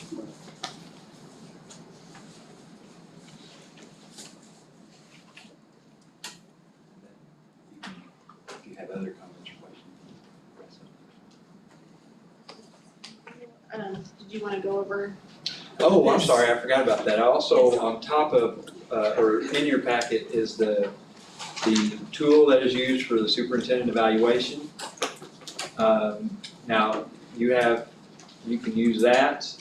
The second part of this, so like 2 pages after that, is the ASBA outlines kind of their process and what they would recommend as well. Those two are closely related. They're not like 2 separate. One's not so drastic from the other. I don't mean that, but I wanted to give you both guidelines, both things there for you to be able to decide on how you want to proceed with that. And this time we have a little bit of time to. You do have time. Okay. Yeah. So we can take this with us and. Oh, absolutely, yes. Take that out and take it with you. It's not even something that you have to talk about tonight. But the ASBA part does discuss what can be discussed out of executive session, discussed in executive session, things like that. This needs to be. Think we Does could that get, November meeting? go ahead. Sorry, we'll do this at our so evaluation, that way it's. ready for I'll try and outline a better timeline for you, because I honestly, I don't know. I don't know that it has to be done that quickly, and I don't know that it does not have to be done that quickly. But I wanted to give you the information in your hands before you leave. But this is something that, I guess, the state require back at a certain point. We will have to do it. I mean, you'll want to do it by January, because that's when I need to. Right. Yeah. I was just wondering, I mean, it's been such a small window. You know what, I Well, didn't know if there was like, probably could have. the reason we're doing it now is because it has to be done by a certain time where I think it has to be done by January. Okay. So I think. Gotcha. Or at least initiated, right, depending on how you go about it. And I'd kind of request it, because I don't Yeah, think it's yes. fair for someone to not know what we expect of them, what they're being judged on, rather than, oh, I like him, I don't like him, that's not really fair. And we need concrete. And Other than give you, the last information was on the ASBA fall leadership. I know Ms. Tinberg is wanting to go. If anybody else wants to go to that, then please let me know and I will make sure that you are registered. The 22nd looks like in Rogers. Is that when you're planning on? It's all on safety. Safety assessment. So you can just email me if you want to go, but I'm going to do that this week for sure. So if I don't hear from you by the end of this week, then I will assume that you're not going.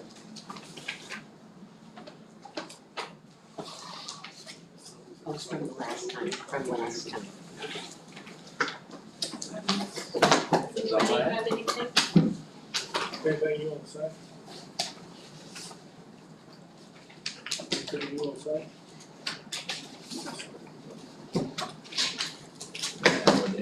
Any of y'all want to say anything? I'd like to say I just appreciated the Huntsville Marching Band coming over to sing the hall. That just made our days, guys. I remember back today when you used to. It's been a long time. I appreciate it. And I talked to Mr. Johnson a couple days before they went down there, and he was really excited about going down there and just excited for the kids to have that opportunity, so. Why they hadn't come for so many years, they wouldn't ask. I said, we will be asked back. It was nice. Good. Anybody else before we adjourn it out?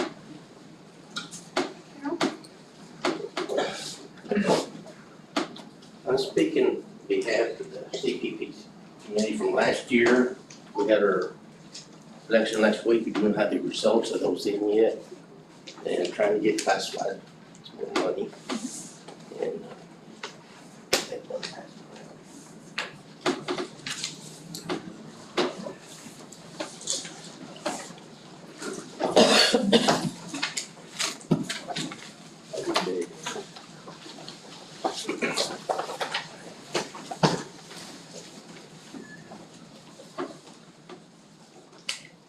This is what we propose. This is a step plan. Can't do it all at once, it would take a lot of money. From 3 through 6 on it, and work for certified as well as classified for retaining teachers and classified personnel. We have the other districts around, we're some of the lowest classified paid personnel now. I know you just signed the 23 budget.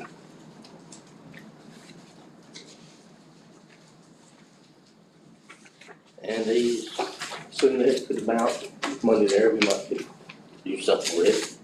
But if you look at 20, there's a whole lot more.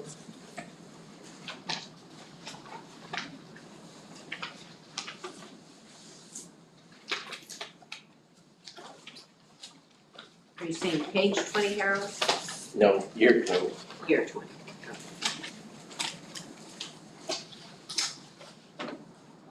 Now, we're talking about ESSER funds through the American ARP. You can pay raises out of this and bonuses out of it. Now, the HVAC comes out some of it and transportation, but there's a lot of different deals on this. Classified, for us to get our bonus, we gotta get $13.50 a day. We've been so short-handed, a lot of times we're pulling 2 people's shifts. Now, 8-hour period, we get $13.50 a day. And if you look at 19, you'll find these a tremendous amount in it, I think, for one of them here.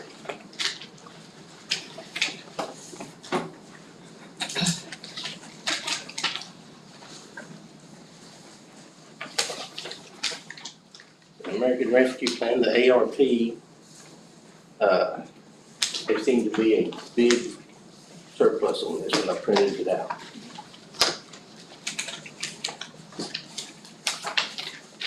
Now, is that money still somewhere, or is that money all spent from those years, Mr. Moore? There's been, I mean, it's not all spent, there's encumbrances with it though, that's for sure. Now, if you, on the one I've got there where, the premium pay, there about the middle,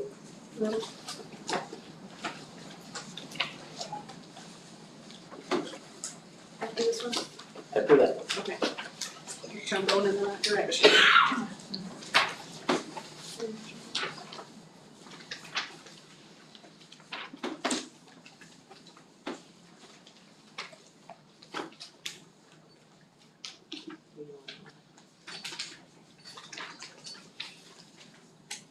On the 2022 expenditure, is that what you said? after the expenditures, yes. Got D4, D5, D6, D7.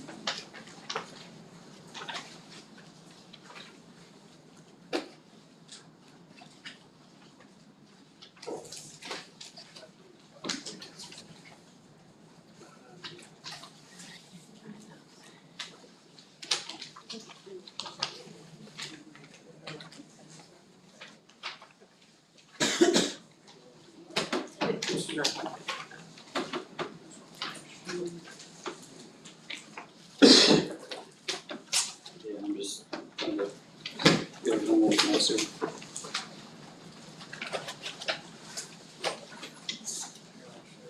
Thank you. Has everybody found it? So, let's see. Come right after the ones that look like a slide. The ones that look like this is Right the one after that. immediately after. Have you seen that, Josh? I don't have the black face.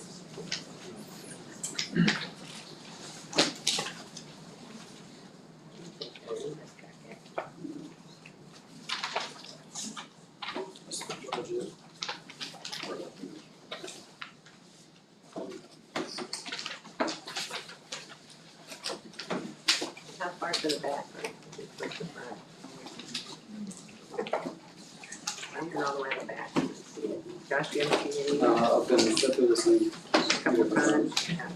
I may just look on the neck here. Yeah, I'll look on it. The last one. So you got more than one? Is that what you're saying? See, I don't have. Yeah, I don't have. This. Anyway. That's. Sorry.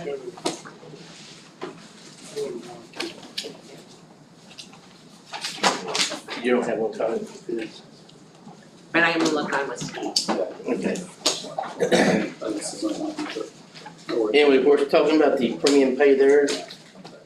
That's when nurses stuff, but also it comes down to the other school personnel. That was the $600 essential worker, they called it, frontline worker pay extra that you can pay out of the ESSER money. That all can be paid out of this ARP money.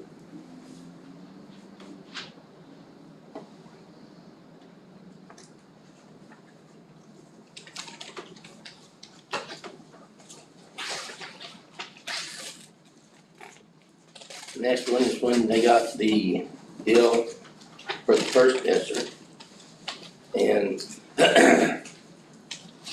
24 school districts in the state complied and got the full amount for 22-23. Released it the other day. Then there was 40 out of 100 and something. Green Forest was one of the first schools got the first amount, the full amount.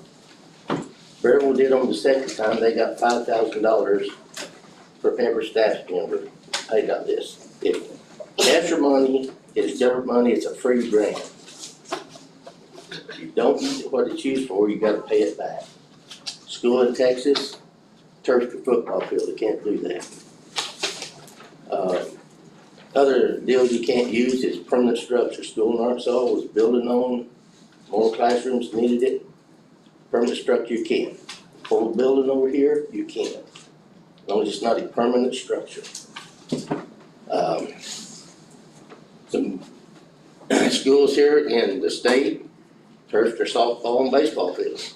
Can't do that. But this is something that you can do with it. And if you don't use the extra money, you're gonna have to pay it back.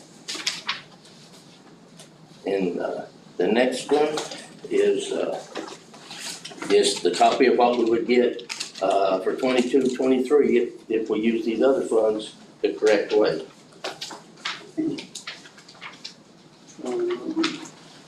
What does that one look like? Just like the first one, it's just the date is different.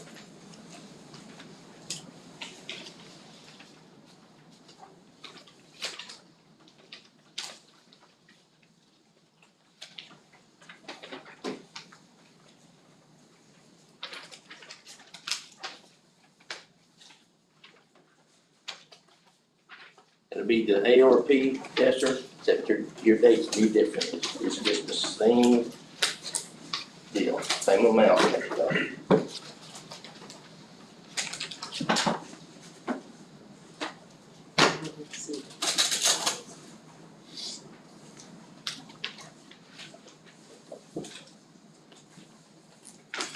Little School of Rosebud, who's heard of Rosebud? I don't know. Student body is 485 K through 12. They used all theirs the other day. Of course, I'm sure their staff's a lot smaller than this one, 485, but give them all a large bonus to use all the extra money up so they can get it back again. If you look at this one here, you'll see the allocations of what the districts had got. This one here, Josh, that one there. Reallocation.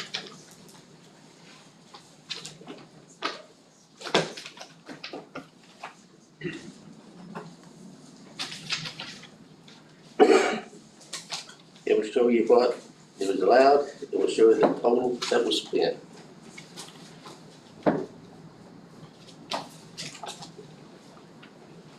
So are there going to be more ESSER funds? You can get ESSER through No. September of 2024 if it's used right.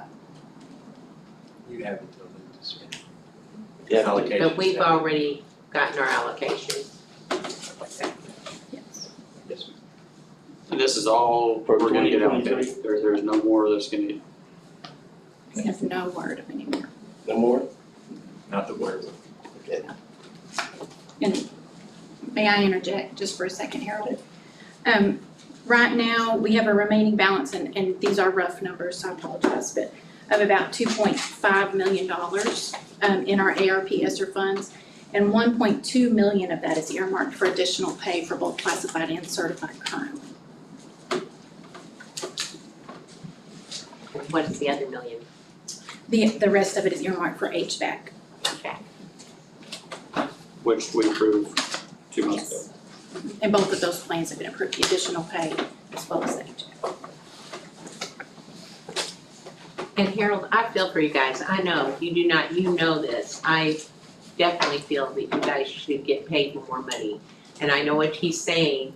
They were so shorthanded that they were working 2 shifts. They would like so many days a week, they would be day custodian and night custodian, and I can see that that is not fair that you're only getting the extra, but I don't know, do we have money to even take care of that if that's a situation with the extra money? You know, like the bonus, or is it, you know, that they're getting per day? Wouldn't be through ESSER. Is that what you mean? I mean, we wouldn't be able to change what our protocol is through the ESSER funding on that. But is there a way we can look? Because I know you have your budget set up and we were on a downward trend. So we've got to find ourselves somehow. I'm always looking Yes. for ways to, as I explained this morning, looking for ways to try and find funds for not just classified, but certified as well, for pay increases or bonuses. If we stick to our budgeting a little bit, then there's potential that will be there as well. Could you explain to me, because I was concerned about this, like I heard the Berryville got like the 5,000. They did. And I know you guys did, but with our plan, it was basically, Matt was explaining to me, that it was basically spread over 2 years. And so it's equivalent of getting a 5,000, right, or pretty close. Yeah, I mean, if you figure up the $13.50 a day for even a 190-day worker, and my math may be off here, but I think it's around $2,400. And so over 2 years, that would be a $5,000 bonus. 800 at least. But I think the issue is that it's contingent on whether you're there or not, correct, even in snow Right. days. Right. So is that something we could look at? Oh. Because, I mean, if there's a snow day, you can't expect them to. It's contingent on student interaction day, so it's a student contact day. And the thing that some districts are willing to do, and I, at this point, I am the one who would say I am unwilling to do, is I am unwilling to take the risk of handing out or giving out a large bonus through these ESSER funds with the thought process that the federal government still could come back and do an audit and say, like you said, because they gave us guidelines that we had to Yes. follow from the start. And they could definitely come back and say, you know what, you didn't pay that outright, you gotta pay it back to us now. So because it was already approved one way. But it was approved the way that the federal government guidelines allowed us to do it. Right. It had to be tied with recruitment and retention or the other aspects that were necessary. And so the way we chose to do it was that way, where Berryville just saved it all up and then did it all at one time. I don't know how they processed it out. I It don't. was, because he figured it out, it is like over It's 25. 2565. Yeah. So 8 whenever years. you're talking about that money is earmarked, that 1.2, what was the numbers? Was it 1? 1.2 is earmarked for additional pay. Is that Here. what that is? Uh-huh. Okay. Yes, the recruitment and retention plan as well as the additional pay plan. The reason we did 2 separate plans is because we didn't have the numbers to support the recruitment and retention for classified staff that we did for certified staff. And I talked to the state about that. But Mary helped me gather the data and everything, and we didn't have that. But we could still do the additional pay for additional duties, which is what we did the year before. So when you look at the ESSER, the additional money from ESSER over the whole board, because we had the original 600, is that right? Is that what you said, Harold? I don't remember what the first one was. The first one was. First one, if you had missed a day, it was like 850. Okay.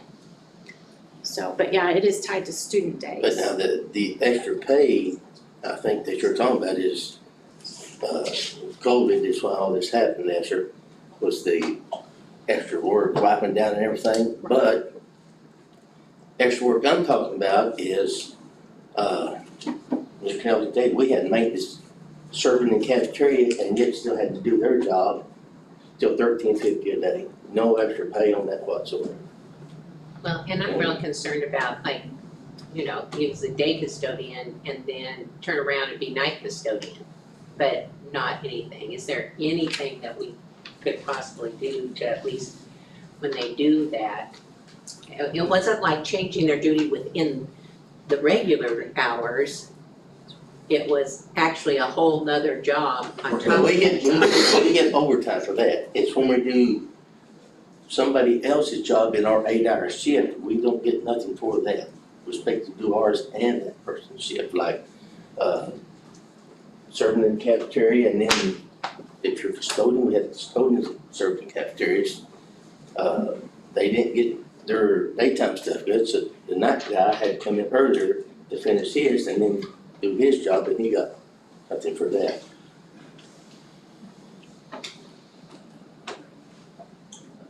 It all goes down to, nobody wants to, No, it was all.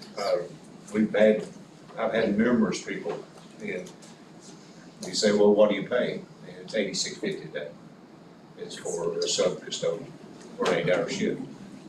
They'll just hang up on you. Just won't do it. I'd have 0 subs. So whenever somebody misses, somebody worked a double, or myself or Michael are working doubles. And you are getting time and a half Yes, for you, when you do it? Yes. Now, you and Michael are on salary, aren't that's you? correct. So you're like teachers, I'm there till 7, oh well, yeah. Yeah. But for them, but you are getting paid for that. Anything, Yes. anything they get time and a half, anything over 40 hours. Anything over, yeah.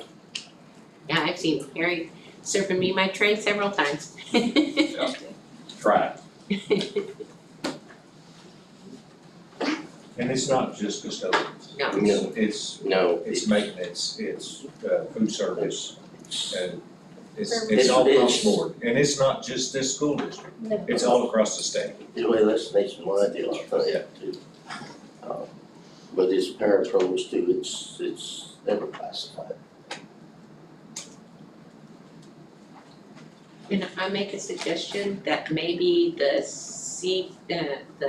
CPPC get together and come up with some sort of proposal that we could at least look at to say, and Mr. Warren is the one that'll have to say if there was money, and it's probably not gonna happen this year. This is usually something you do like January or February for the next. We're waiting to get results back on the voting Friday to get the new members in and then get the training that School Board Association was wanting to do the training on that, but we don't know who the new officers is yet, or at least I heard that counting the ballots, I guess we're not counting. The current chair still is Miss Michelle Dono, and we're getting the paper ballots that were sent out or that they requested. She'll be counting them tomorrow. But I think that's the best plan, because I don't know that, we just, like you said, we just approved a budget, and so unless, as the year goes on, because that's happened in the spring sometimes, we can see that we're ahead. But if CPPC has come with a proposal that we can look at and say, maybe, or no, there's no way, or could you maybe do this instead, or what would you be willing, And maybe work Is that what together, this paper is? I don't know, he did not a say. comprehensive plan. And Ms. Donahoe gonna need help counting the ballots, the whole committee is supposed to help count on those ballots. She needs it, yes. We'll have it So, and everything. Was this a Is this what your proposal? proposal was? This Yes, first page? Yes, that was it, one step at a time. Right. Oh, I see that. So this is something we can look at, Mr. Moore we'll have to look at it, we'll have to go from there. Appreciate you guys. I know Just you ask that were you give us time, because these things do take so much time, but we know, and we want to help you guys, we do. I've got I a know. lot of time in on this. I know, you have put a lot of time, and I appreciate everything that you're doing for classified. Absolutely. And I hope you get to continue doing that with the role as the. Okay, but anyway, the rest of it is just extra funds that we have got, is what it is, the rest of it is this extra we got, It's already tagged, right?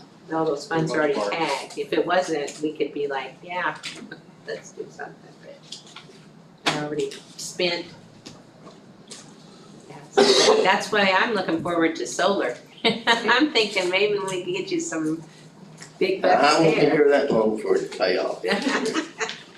So maybe we can do something. Alright, thank you. Well, don't forget it. Thanks, Harold. Okay. Appreciate you guys.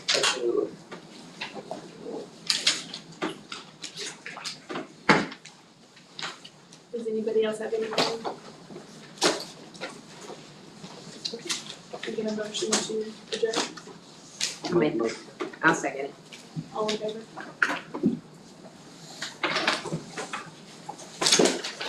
Yeah, poor Mr. Warren, every time we meet, I bring up